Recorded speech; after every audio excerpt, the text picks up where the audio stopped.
교수를 지낸 매당 시민권 장로님이 선천 신성학교 교사 시절 신사참배를 거부했다니까 파면되자 학교 앞에 이렇게 아이들 신발 이런 것들을 고쳐주는 가게를 열고 아이들 신을 낡은 신을 고쳐주면서 무언의 교육을 한 것으로 알려져 있죠. 연세대학교 교수 시절에는 잔 밀턴 강의로 많은 사람들에게 알려졌던 그가 그 제자인 김창근 목사님과 김동규 교수가 이렇게 주도를 해서 펴낸 책 새하늘과 새 땅이라는 글의 책에 보면 이런 이야기가 실려 있습니다. 신자의 인생관과 불신자의 인생관이 다르고 자연은 동일하지만 신자의 자연관과 불신자의 자연관이 다르고 사회는 동일하지만 신자의 사회관과 불신자의 사회관이 다르고 출생은 동일하지만 신자의 출생관과 불신자의 출생관이 다르고, 결혼은 동일하지만 신자의 결혼관과 불신자의 결혼관이 다르고, 사망은 동일하지만 신자의 사망관과 불신자의 사망관이 다르다. 그런 거로 우리는 모든 것을 버리고 신자가 되었다라고 고백합니다. 그렇습니다. 그리스도인이 된다는 것은 세상 속에 살아가지만 세상 사람들과 다른 가치를 가지고 살아가는 사람이 되는 것입니다. 우리는 이 땅을 살지만 하늘의 가치로 살아야 하는 것이 그리스도인입니다. 세상이 그리스도인이 세상 속에서 구별되어지고 세상 속에서 다르게 드러나는 그 핵심은 바로 우리가 무엇을 우리의 가장 삶의 중요한 동기로, 가치로 두고 살아가느냐에 따라서 달라진다라고 할 수 있을 것입니다. 어느 날 한 어머니와 아들이 대화를 나누고 있습니다. 아들이 최근에 여자친구를 만나기 시작했습니다. 고민 끝에 어떤 친구인지를 엄마에게 이야기하기 시작합니다. 이런저런 대화를 한참을 나누다가 엄마가 얘기 묻습니다. 그 친구는 교회는 다니는 아이니? 아니요. 그럼 안 되는데. 근데 왜 꼭 믿는 여자를 만나야 하는 건데요? 라고 묻습니다. 여러분이 이런 질문을 받으면 아들에게 무엇이라고 대답을 어떻게 하실 것 같습니까? 아들은 계속 이렇게 이야기합니다. 나는 그 친구에게 얼마든지 잘 맞춰줄 수 있는데요. 라고 말합니다. 이어지는 대화 속에서 엄마는 이렇게 말합니다. 그래, 우리는 그리스도인이야. 그리스도인들은 자기를 주장하는 사람이 아니란다. 그렇기 때문에 네가 이야기한 대로 그 아이에게 얼마든지 맞춰줄 수 있고 맞춰주어야 하는 것이지. 그런데 그 아이도 너에게 그렇게 맞춰주는 아이니?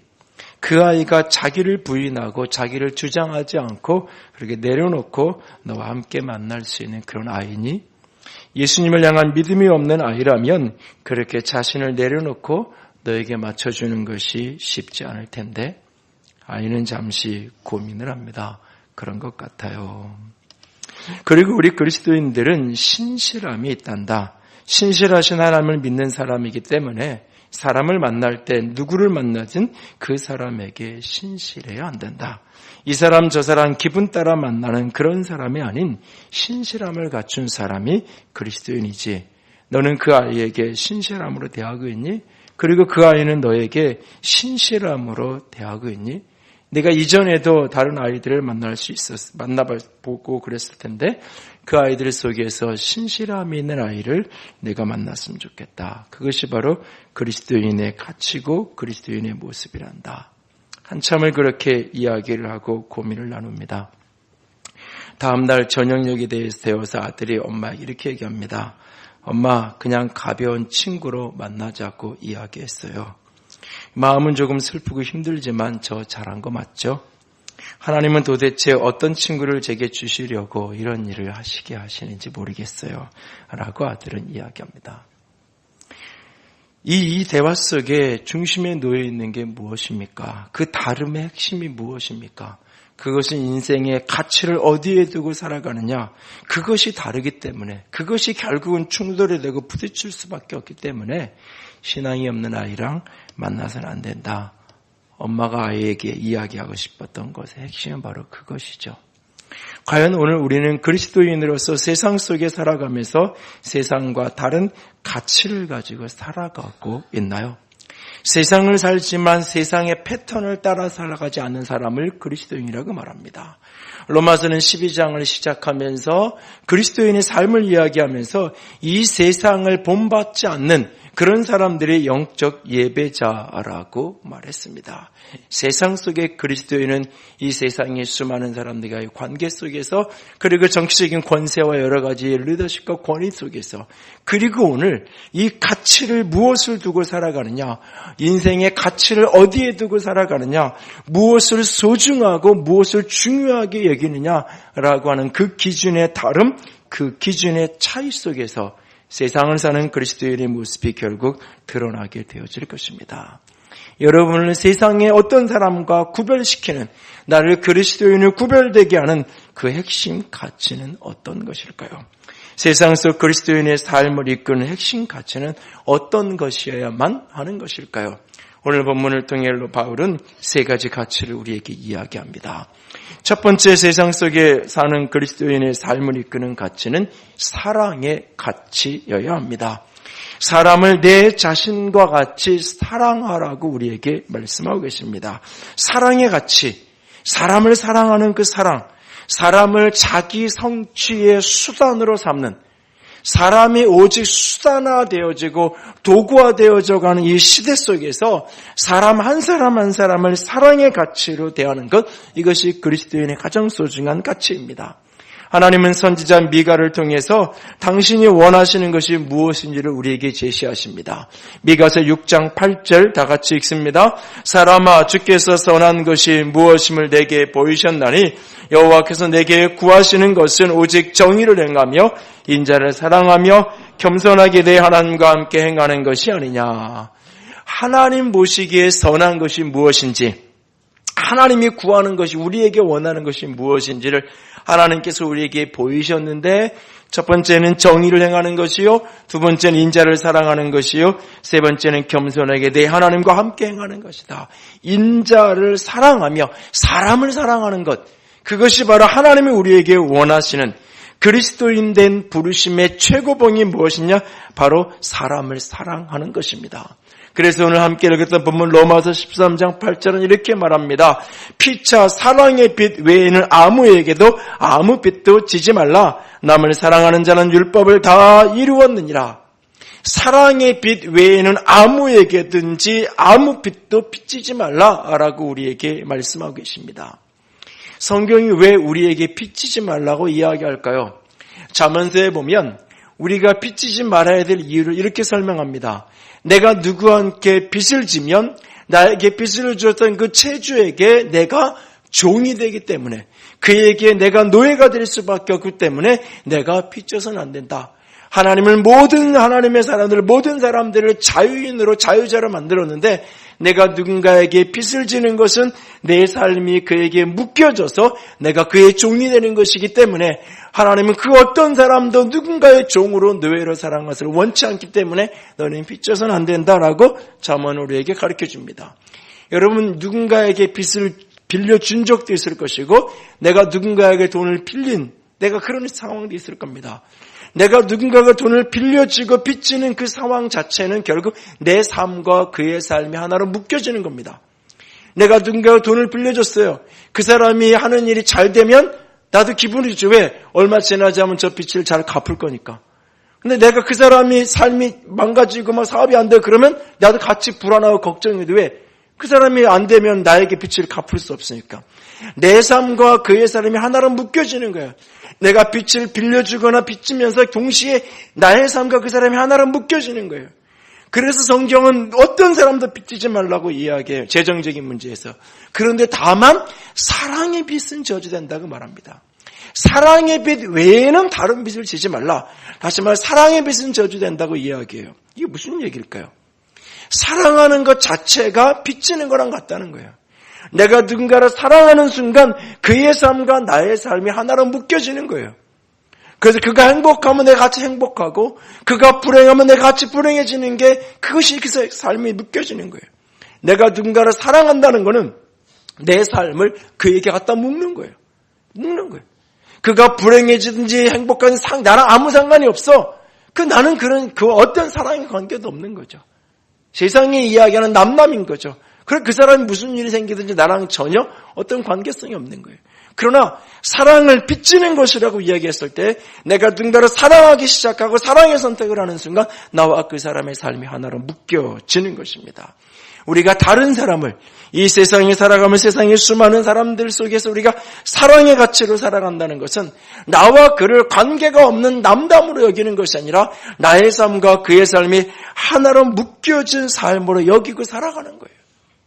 지난 금요일 날 저녁에, 이렇게 초저녁에 보니까 뉴스에 교통사고 난 이야기를 하나 보도를 하면서 카시트에 아이를 태우지 않아서 아이가 죽은 그런 어떤 보도를 하더라고요. 그러면서 카시트를 이렇게 잘 좀 아이들을 이렇게 앉혀야 된다고 그런 이야기를 이렇게 하더라고요.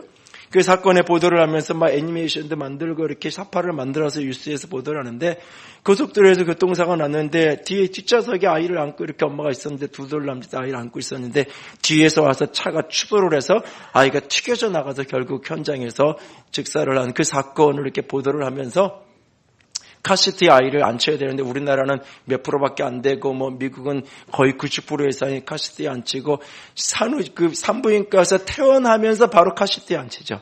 퇴원하는 길목에 카시트에 앉히지 않아서 바로 그 잡히면 바로 그 자리에서 딱지 떼고 벌금을 엄청나게 먹어야 되는, 그러니까 무조건 그런 분위기인데 우리는 전혀 다른 상황이야. 그런 걸 이제 보도를 하는데, 그 기사를 이렇게 뉴스를 보면서 그냥 마음이 굉장히 아프더라고요. 저 엄마 아빠는 어떨까? 지금 사고가 나서 그런 일을 당한 것만 가지고도 너무너무나 슬플 텐데, 저런 보도가 저렇게 자세하게 인터뷰까지 실어가면서 거기에 있었던, 현장에 있었던 경찰이나 인터뷰까지 실어가면서 이렇게 저 보도를 그 사람이 보면, 결국은 내가 카시트에 아이를 앉히지 않아서 우리 애를 죽인, 결국은 부모를 살인범으로 몰아가는, 부모 때문에 죽었다고 말하진 않았지만 그런 뉘앙스의 보도를 하고 있는 거잖아요. 과연 진짜 그 사람을 사랑하는 사람이라면 저렇게, 물론 카시트를 앉히는 건 중요하고 필요한 것까지는 다 인정을 하겠는데, 그걸 저런 식으로밖에 보도를, 기사를 못 만들 수밖에 없는 건가? 그런 생각을 하면서 그 엄마 아빠를 생각하니까 그래서 그냥 금요일날 초저녁에 좀 마음이 울적하게 이렇게 잠깐 앉아 있었는데요. 그 마음이 참 힘들더라고요. 우리는 너무 쉽게 다른 사람과 나의 삶을 다 이렇게 띄워놓고, 남의 불행조차도 거기서 뭔가 교훈을 얻을까? 그건 좀 나중에 하면 안 되나요? 거기서 불행해서 교훈을 얻고 그걸 해석하고 평가하고, 그건 좀 한 템포 늦춰서 나중에, 그리고 그건 조금 더 전문적인 능력 있는 사람들이 하고 보고서를 만들면 되는 거잖아요. 우리는 너무 쉽게 다른 사람의 불행과 고통에 대해서도 그냥 다 평가하려고 그러고 판단하려고 그러고 잘잘못만 따지려고 그러고 누군가를 희생양을 만들려고 하고, 조금 성숙했다고 하는 사람들은 거기서 뭔가 교훈을 얻어내려고 하고, 그건 다 좀 나중에 해도 되는 거예요. 사랑한다면 내가 그 삶과 사람의 삶과 함께 묶여서 연결되어 있다면 함께 아파하고 함께 고통하고 그것을 품어내는 것, 그것이 바로 사랑의 모습이에요. 그냥 힘들어서 이야기할 때 그냥 그 힘든 이야기, 안타까운 이야기, 그냥 때로는 얼마나 힘들면 저런 얘기를 저렇게 계속 할까? 그냥 때로는 들어더라도 주면, 그것이 사실은, 그것이 사랑이고 그것이 품어주는 모습이겠죠. 오늘 그리스도인이 세상을 살면서 사람을 사랑한다는 것, 그 하나는 그 사람의 세상의 다른 사람들의 삶과 나의 삶을 유리시키는 게 아니라 하나로 묶어놓는 거예요. 그래서 그들의 고통과 아픔을 함께 느끼고 공감하고 품어내는 것. 그리고 더 나아가서 사랑으로 살아간다는, 사랑의 가치로 살아간다는 것은 이 세상에서 악을 행하지 않는 거예요. 사랑이라는 것을 오늘 말씀은 굉장히 감성적이고 감각적으로 표현하지 않아요. 사랑이 율법을 완성한다고 이야기하면서 율법에 도둑질하지 말라, 간음하지 말라, 살인하지 말라, 탐내지 말라 하는 이 모든 계명의 결국은 사랑으로 완성된다고 이야기하고 있어요. 왜 우리가 도둑질하면 안 되고, 왜 우리가 살인하면 안 되고, 왜 우리가 간음하면 안 되고, 왜 우리가 남의 것을 탐하면 안 되는가? 그 모든 것은 결국 사랑을 깨질 수밖에 없기 때문에, 누군가를 살인하는 순간 사랑이 깨지고, 도둑질하는 순간 사랑이 깨지고, 그 사랑이 무너질 수밖에 없기 때문에 그렇게 해서는 안 된다. 사랑하면 결국 모든 율법을 이루게 된다라고 이야기하고 있습니다. 우리가 왜 세상 속에서 악을 행하면 안 되나요? 그것은 내가 사랑하기 때문에. 나의 이익을 위해서 누군가에게 사기쳤어요. 그러면 결국 그 사람의 희생과 눈물을 쏟아야 되는 일이잖아요. 내가 그 사람을 사랑한다면 그 사람에게 거짓을 이야기할 수 없는 거죠. 사랑의 동기 속에, 사랑의 가치 속에 우리는 악을 행하지 않는 자로 살아야 한다는 것입니다. 언젠가 어떤 분이 마트를 하겠다고 마트를 이렇게 잠시 했던 기억이 나요. 마트를 어느 분이 하던 마트를 인수해야 되는데, 그 원래 마트를 하던 분이 어느 교회 권사님이고 이렇게 아주 교회를 잘 다니는 그런 분이셨다 그래요. 그래서 아주 가서 인수를 하려고 하니까 친절하게, 너무너무 친절, 오늘 교회 집사님이세요. 저도 교회 다녀야 돼. 너무너무 분위기 좋게 인수인계를 다 하는 거예요. 그러면서 거기 이렇게 계약금 말고도 물건 있는 거에 대해 물건 값을 치료해야 되잖아요. 권리금으로 줘야 되고. 다 이렇게 계산해서 치르고 난 거예요. 그리고 나서 나중에 이제 다 끝나고 나서, 지나고 나서 이제 나중에 보니까 이 창고에 쌓아놓고 저 선반 위에 쌓아놓여 있는 박스들, 그 박스들 다 물건 계산한 거예요. 근데 꺼내서 내려서 하나하나 뜯어보니까 빈 박스인 거예요. 그러니까 그 박스들을 하나하나 다 내려가지고 다 일일이 뜯어가지고, 물론 그렇게까지 세밀하게 못한 실수가 있는 거죠. 그렇지만 권사님이라 그러고 이렇게 얘기하니까 그냥 믿은 거죠. 그리고 그 박스 몇 개는 열어봤겠죠. 그 창고에 다 어떻게 일일이 다 뜯어보겠어요. 그냥 그 박스 무슨 라면이 몇 박스 이렇게만 신 거예요. 그런데 이 박스들이 대부분 다 비어있는 거예요. 사랑은 친절하게 웃어주는 게 사랑이라고요? 부드럽게 말해주는 게 사랑이라고요? 아니요. 나도 예수 믿는 사람, 나도 교회 다니는 사람이 같이 앉아서 찬양하고 웃고 노래하면 그게 사랑하는 거라고요? 아니에요. 사랑은 실천적인 삶 속에서 정의를 행하는 게 사랑일 수 있는 거예요. 악을 행하지 않는 것. 사랑한다고 말하면서 돌아서서 악을 행하는 것은 사랑이 아니라는 거예요. 오늘 그리스도인들이 이 세상 속에서 사랑한다고 이야기하면서 끊임없이 악을 행하면서 악을 행하는 것조차도 사랑이라고 착각하고 사랑으로 덮어 씌우려고 하죠. 아니요. 우리가 진정 세상 속에 살아가야 될 그리스도인이 사랑의 가치로 살아가야 된다는 그 이야기는 그냥 낭만적인 감각적인 어떤 사랑, 방송에서 아프리카의 그 힘든 아이들이 나올 때면 그냥 눈물 몇 방울 흘려지는 그런 사랑을 이야기하는 게 아니에요. 내 곁에 있는 다른 사람들과 내 곁에 있는 이웃들의 삶과 나의 삶을 유리시키지 않고 그들은 그들이고 나는 나, 그들이 불행하더라도 나를 상관없고 그것이 아니라 그들의 삶과 나의 삶을 하나로 연결시켜서 묶어놓는 것이고 결국 그들 속에서 세상의 사람들 속에서 악을 행하지 않는 것, 그것이 바로 사랑이라고 우리에게 말하고 있습니다. 세상을 사는 그리스도인이 사랑의 가치로 살아갈 수 있게 원합니다. 사랑의 가치로 살아가기에 그들의 삶과 나의 삶을 유리시키지 않고 하나로 묶으십시오. 그리고 그들 속에서 악을 행하지 않는 주의 사람이 될 수 있기를 원합니다. 두 번째로 세상 속에 사는 그리스도인의 가치는 거룩의 가치입니다. 주 예수 그리스도로 옷 입으라고 말씀을 우리에게 말하고 있습니다. 밤에 어두움을 벗고 빛의 갑옷을 입으라고 말합니다. 정력의 노예대로 정력대로 이끄는 대로 사는 것이 아니라 오직 예수 그리스도로 옷 입고 살아가라고 이야기하고 있습니다. 여러분들이 오늘 교회에 나오실 때도 그냥 잠자리에서 일어나서 허레벌떡 뛰어나온 분들 아마 거의 없으실 거예요. 나오기 전에 그래도 거울 앞에 서서 자신의 운매 문세를 단정하게 하려고 그렇게 가꾸고 나오셨을 거예요. 오늘 우리가 그렇게 집 바깥을 나갈 때 내 몸의 운매 문세를 단정하게 하고 그렇게 내가 문 밖에 나서는 것처럼 내가 하나님의 임재 앞에 나아가 하나님께 예배하는 이 자리에 내가 나오면서 내 옷을 내가 단정하게 그렇게 나오는 것처럼 그리스도인이 이 세상 속에서 그렇게 단정한 삶을 살아야 된다. 빛의 갑옷을 입고 살아야 된다. 예수 그리스도로 옷 입고 살아야 된다. 그게 무슨 말이냐? 오늘 말씀은 이렇게 말합니다. 방탕하거나 술 취하지 말고 음란하거나 호색하지 말고 다투거나 시기하지 말라. 이 모든 일들은 밤의 일이다. 이 모든 일들은 육신의 일이다. 그 모든 것을 벗어버리고 빛의 갑옷을 입은 자가 되어라.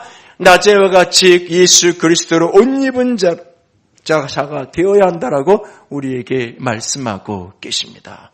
우리는 세상 속에서 오늘 어떤 옷을 입고 살아가고 있습니까? 예수 그리스도로 옷 입은, 예수 그리스도의 옷을 입고 예수 그리스도의 옷을 입었다는 것은 바로 예수님처럼 보여지는 거예요. 예수님의 향기가 나고 예수님의 냄새가 나고 예수님의 느낌이 나는 거예요.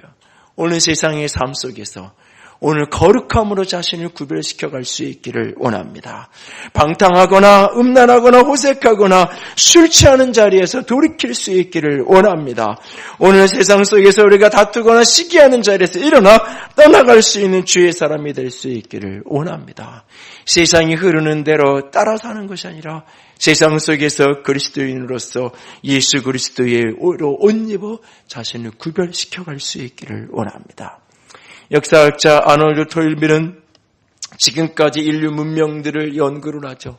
인류 문명들을 연구해 보니까 전 세계에서 88개의 문명이 지나가고 또 지나갔다고 이야기합니다.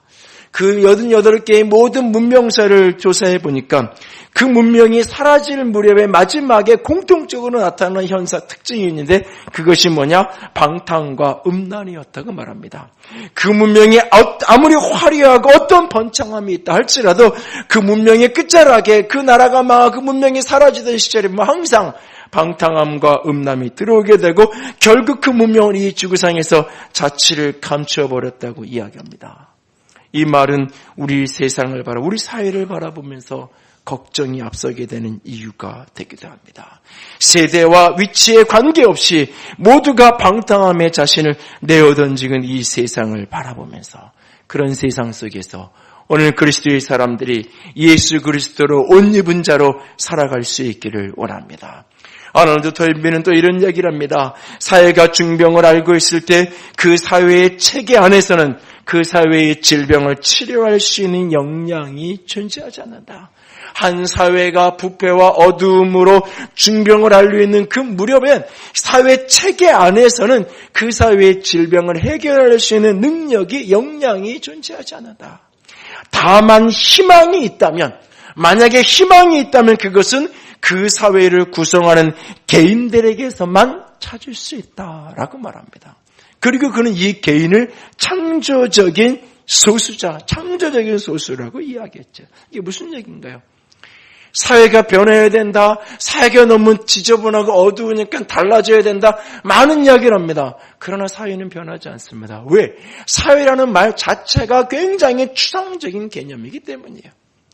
교회가 달라져야 된다. 한국교회가 이렇게 변해야 된다. 아무리 이야기하지만 달라지지 않아요. 왜? 그 개념 자체가 사실은 굉장히 추상적인 개념이에요. 그렇기 때문에 끊임없이 달라져야 된다고 이야기하지만 누가 어떻게 달라져야 되냐는 문제에 직면하면 아무도 답을 하지 않는 거죠. 달라져야 된다는 이야기는 세상이 달라져야 되고 한국 사회가 달라져야 되고 변해야 된다는 이야기는 많이 하는데 누가 어떻게 달라져야 되냐고 물으면 아무도 사람이 없는 거죠. 저 사람이 달라져야 된다고만 얘기하는 거죠. 대통령이, 정치인이, 누군가가 달라져야 되는 거지 나는 관계없는 거예요. 그러니까 세상은 변하지 않는 거예요.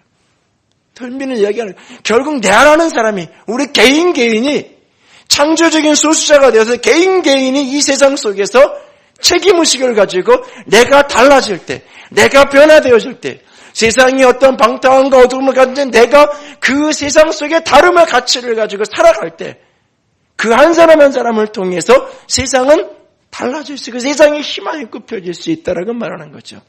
그것이 하나님의 역사관이기도 해요. 소돔과 고모라성은 방탕함 때문에 무너진 게 아니에요. 그 나라 그 땅이 무너진 것은 의인 10명이 없기 때문인 거예요. 하나님의 역사를 움직여가는 방식은 그 창조적인 소수자를 세우시고 그들을 통해 움직여 가신다는 사실이에요. 이 세상이 방탕해서 사회가 망하는 게 아니에요. 이 세상이 방탕해서 세상이 살아가기가 힘든 게 아니에요.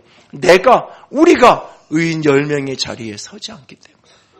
바로 그렇게 책임의식을 가지고 창조적인 소수자를 오늘 세상 속에서 거룩함의 가치로 살아가는 그 한 사람, 그 창조적인 소수의 사람이 점점 사라지고 있고 존재하지 않기 때문에 그럼 오늘 우리가 그런 사람이 되는데 헌신할 수 있기를 원합니다. 내가 그런 사람으로 변화되었을 때에 바로 나로부터 잔잔한 파문이 일어 이 세상에 희망을 만들어갈 수 있을 것입니다. 오래전에 이태리에 북아프리카 출신의 한 청년이 있었죠. 그러니까 만니교에 그는 빠져 살았습니다. 만니교는 방탕을 합리화하는 종교입니다. 교리적으로 방탕이 인간의 자연스러운 본능의 표현이라고 강조하는 신앙입니다. 만니교에 심취했던 그는 편안하게 마음대로 방탕한 삶을 살아갑니다. 예수님을 믿는 집안에서 태어났지만 20년이 넘도록 방탕한 삶을 살아갑니다. 그럼에도 불구하고 그의 내면 깊은 어느 곳에선가는 이렇게 살면 안 되는데라고 하는 찔림이 있었습니다. 그럼에도 불구하고 그는 계속되는 방탕의 삶을 살아갑니다. 그는 길거리에 여인들과 놀아났는데 그 여인들의 유혹이 얼마나 끊기 힘들고 고통스러웠는지 그의 고백록에 그는 적나라하게 표현하고 있습니다. 그 청년이 바로 어거스틴이라는 청년이죠. 어느 날 멀리 있는 시골의 친구의 집에 들리게 됩니다. 그는 홀로 무화과나무 밑에 자신의 방탕한 삶을 생각하며 어깨를 들먹이며 통곡하기 시작합니다. 이렇게 외칩니다. 오 주님, 제가 언제까지 내일 하며 살아야 합니까? 왜 지금은 안 됩니까? 왜 이 더러운 생활을 깨끗하게 끝내지는 못하는 것입니까? 그는 절규합니다. 동의하며 하나님께 도와달라고 하고 있는 그 어느 시점에 저 멀리선가 한 아이의 소리가 들려옵니다. 소년의 음성인지 소녀의 음성인지 구분을 할 수 없습니다. 그러나 노랫말의 한 소절처럼 들려오는 그 이야기는 집어들고 읽어라, 집어들고 읽어라 라고 하는 소리입니다. 그 뜻은 정확하게 모른 채 무슨 의미인지를 모른 채 그는 친구의 집을 찾아갑니다. 거실에 들어서는데 거실에 착한 권이 펼쳐져 있습니다. 펼쳐져 있는 페이지를 보게 됩니다. 그 놓여져 있던 책은 성경이었고 펼쳐진 말씀은 바로 로마서 13장 13절과 14절 말씀이었습니다. 본문 13절과 14절 한번 같이 더 읽을까요? 낮에와 같이 단정히 행하고 방탕하거나 술 취하지 말며 음란하거나 오색하지 말며 다투거나 시기하지 말고 오직 주 예수 그리스도를 옷 입고 정욕을 위하여 육신의 일을 도모하지 말라. 그는 더 이상 그 다음을 읽을 필요가 없었다라고 그의 고백록에 고백하고 있습니다.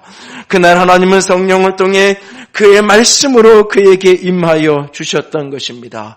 그는 자기 수양을 통해 자기 노력을 통해 변화될 수 있었던 것이 아닙니다. 자기의 희생과 자기의 의지의 공로를 통해 그는 성 어거스틴으로 변화될 수 있었던 것이 아닙니다.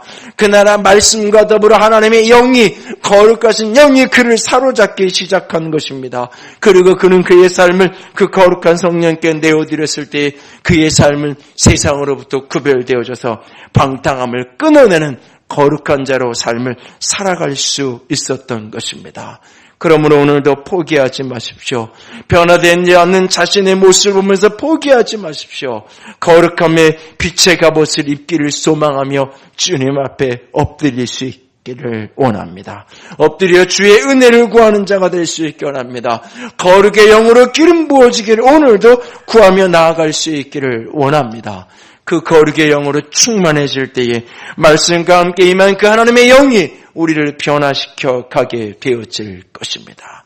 다만 내 중심에 내가 그 변화의 중심이 되고 싶다라고 내가 살아야 될 그리스도인의 가치의 가장 우선순위 가치 가운데 하나가 거룩의 가치임을 잊지 않고 끊임없이 그것을 소망하며 살아갈 수 있기를 원합니다. 세상 속을 살아가는 그리스도인의 첫 번째 가치는 사랑의 가치입니다. 두 번째 가치는 그것은 거룩의 가치입니다. 그리고 마지막 또 하나의 가치는 구원의 가치를 붙들고 살아야 합니다. 시기를 분별함으로 깨어 있어야 한다라고 오늘 말씀을 우리에게 도전합니다. 11절 말씀을 보겠습니다. 11절 다 같이 읽습니다. 또한 너희가 이 시기를 알거니와 자다가 깰 때가 벌써 되었으니 이는 이제 우리의 구원이 처음 믿을 때보다 가까웠습니다. 우리의 구원이 처음 믿을 때보다 가까웠다. 구원의 가치 속에 살아간다는 이 말은 그저 내가 구원받은 것을 기억하고 구원의 확신을 가지고 살아가라 그 이야기를 하는 것이 아닙니다. 내가 구원받았다는 이야기는 내가 하나님 앞에 서게 될 것입니다. 내가 구원받았다는 이야기는 내 인생에 대한 최종적인 평가는 하나님의 평가에 달려있다는 사실입니다. 내가 구원받았다는 사실은 내가 하나님 앞에 서서 내 인생의 삶의 흔적들을 가지고 주님 앞에 가서 상급을 얻기 위한 심판대 앞에 계산대 앞에 내가 서야 된다는 것을 이야기하고 있습니다. 이 시기를 알라고 이야기합니다. 여기서 시기라고 이야기하는 이 단어는 연대기적인 시간을 이야기하는 것이 아닙니다. 2014년 11월 23일이라는 그 시간적 단위를 그것을 몇 날, 몇 월, 며칠인지 그것을 알라고 이야기하는 것이 아닙니다. 이것은 바로 이 시대를 분별하라는 이야기입니다. 이 때를 알라는 이야기입니다. 이 타이밍을 알라고 이야기하는 것입니다. 지금의 때가 어떤 때인지 마지막 종말의 때가 다가오고 있다는 것을 알고 깨어 경성하라고 우리에게 말합니다. 내가 처음 믿을 때보다 내가 구원의 날이 가까웠습니다. 내가 주님 앞에 서야 될 날이 가까웠습니다. 있습니다. 그분이 하늘 영광을 가리고 이 땅에 오실 날이 다가오고 있습니다. 아니, 내가 그분에게 가야 할 날이 점점 다가오고 있습니다. 그분 앞에 서서 내 인생이 최종 평가를 받아야 합니다. 구원의 가치를 가지고 살아가라는 이야기는 종말의 가치를 가지고 살아가라는 이야기입니다. 천국의 가치를 가지고 살아가라는 이야기입니다. 우리의 삶을 반드시 영원한 그날에서 평가를 받아야 할 것입니다. 오늘 그리스도인들의 수많은 사람들의 삶을 보면 마치 천국이 없는 것처럼, 이 세상이 전부인 것처럼, 이 세상이 모든 것인 것처럼 살아가는 너무나 많은 사람을 봅니다. 아니요, 우리는 이 세상이 전부가 아닌 사람입니다. 우리는 천국에 있는 사람입니다. 그날 그 앞에 주님 앞에 섰을 때 주님 앞에 칭찬되는 인생의 가치를 가지고, 그분에게 인정받을 가치를 가지고 오늘을 살아갈 수 있는 주의 사람들이 될 수 있기를 원합니다. 마지막 때에 불법이 성한 시대가 되면 사람들에게서 사랑이 식어져 갈 것이라고 이야기하고 있습니다. 마지막 때에 사람들이 방탕함 속에 자신을 내어주면서 돈을 사랑하며 쾌락을 사랑하며 자기를 사랑하는 것이 하나님 사랑을 다 포기한 채로 그렇게 살아갈 것이라고 마지막 때를 이야기하고 있습니다. 이런 시대의 한복판을 살아가면서 주님 앞에 서서 주님이 내 인생을 어떻게 평가하실런지, 주님이 나를 어떻게 판단하실런지 그 가치를 가지고 오늘 자신의 삶을 세워갈 수 있게 원합니다. 내가 오늘 어떤 선택을 어떤 판단을 하는지 내 기분과 감정이 아니라 주님 앞에 서는 날 이 모습을 어떻게 그분께서 평가하실런지 그 구원의 가치를 가지고 오늘 깨어서 자신의 삶을 세워갈 수 있기를 원합니다. 지난 주에 고 김자옥 권사님이 세상을 떠났던 이야기가 한 주간 동안 많은 사람들이 신문과 방송을 통해 이야기를 들었을 겁니다. 그분에 대한 여러 보도가 나오는 것을 이렇게 보면서 그런 생각을 해봅니다. 참 저분은 인생을 잘 살은 분 같다, 그런 생각을 했어요. 그분을 기억하는 많은 사람들, 그냥 어떤 사람이 죽어서 그냥 아는 어떤 사람의 세상을 떠나서 슬퍼하는 것이 아니라 그 인터뷰를 나오거나 이 기록을 나오는 거, 많이 보도를 나오는 걸 들여다보면 그 고백들 하나하나가 진짜 진실한 고백에 아픔을 이야기하는 것이 진실한 이야기를 하는 게 그렇게 느껴지더라고요. 함께 연극을 했던 최선자 권사님이 간증을 하면 이거 이야기를 하면서 이 목도리 자우가 준 거야. 걔 코트도 줬는데 아직 한번 입어보지도 못했어. 그런데 이렇게 갔어. 그냥 막연한 추억을 이야기하는 게 아니죠. 근데 백석대학교 주도원 교수님이 권사님에 대한 짧은 글을 올리셨어요. 사랑의 교회 어느 날 초청할 설교를 가서 설교를 하고 주일 설교를 하고 왔는데 그 주중에 자기 사무실에 아주 두둑한 꽤 큰 액수의 헌금이 올라와 있는 거예요. 학생들 필요하나요? 학생들 장학금으로 써주세요라고. 직접 찾아와서 연락을 와가지고 학교가 방배동에 있으니까 가까운 사람들 연락해서 만나자 그러고 주고 이런 것도 아니에요. 그냥 어느 날 누구를 통해서. 그리고 얼마 지나서 또 한 번 꽤 큰 액수가 또 헌금으로 보내신 거예요. 그래서 연락을 했다 그래요. 한번 뵙고 싶다고. 제가 너무 고마워서 식사라도 한번 대접하고 싶다고. 아니라고. 그저 어렵고 힘든 신학생들이 있으면 그들에게 도와주면 되지. 제가 얼굴을 봐야 될 일도 없고 그런 일로 제가 감사하다고 내가 인사를 받을 일도 없다고. 그래서 한 번도 살아계신 동안 따로 만나거나 개인적으로 그럴 기회가 없었다고. 그냥 그렇게 누군가를 위해서 고통받고 아파하는 신학생들에게 도울 일이 있다면 그냥 내가 돕고 싶다고. 그렇게 살아갈 수 있는 이유가 뭘까요? 그렇게 살아갈 수 있는 이유가 하나님 앞에 내가 서서 하나님 앞에 서서 내 인생의 판단을 받아야 된다는 걸 아는 사람이기 때문에 그렇게 살아갈 수 있었던 것이 아닐까요? 한 청년 사역자가 이런 간증을 들려줍니다. 변호사가 된 한 청년에 대한 이야기입니다. 그 청년이 사법고시를 포기하고자 했을 때 캠퍼스에 찾아와서 상담을 합니다. 너무너무 힘들고 몇 번을 떨어지고 안 되니까 청년에게 묻습니다. 너 왜 사법고시 공부하려고 하니? 가난하고 연약하고 소외된 사람들을 도와주고 싶어서요. 그래? 그 생각이 내 생각이니 하나님께서 주신 마음이니? 예, 하나님께서 주신 마음 같아요. 그래? 그러면 내 마음대로 포기하면 안 되지. 이제껏은 내 원하는 대로 내 방식대로 공부했으니까 이제부터는 공동체를 지키며 경건의 시간을 놓치지 않으면서 그렇게 우리가 뜻을 정하고 다시 한번 공부해보자. 그렇게 눈물로 상담을 하고 기도를 해주었다고 합니다. 그리고 그 해에 그 청년은 고시 합격을 해서 변호사가 되었습니다. 그리고 얼마 후에 들려오는 소식은 로펌에 들어갔다는 소식이 들려옵니다. 뭔가 아쉬움이 남았다고 합니다. 몇 년이 지나서 다시 전화가 왔습니다. 목사님, 저 정부 기관으로 들어가려고요. 연약하고 소외된 여성들을 돕는 일을 하고 싶어서요. 참 반가운 소식이었습니다. 그래, 듣던 중 반가운 소리다. 이어지는 청년의 소리는 목사님, 근데 월급은 반토막 났어요. 그래, 그랬구나. 그래도 행복하지? 예수님의 사람은 소명의 현장, 부르심의 현장에 살아야 행복하단다. 무엇이 그 청년으로 하여금 월급이 반토막 나는데도 불구하고 다른 길을 가게 만드는 걸까요? 다른 길을 가게 만드는 이유가 뭘까요? 하나님이 나중에 나를 어떻게 평가하실까? 하나님이 내게 부르신 그 부르심을 따라서 인생을 살아가기 원하는 거잖아요.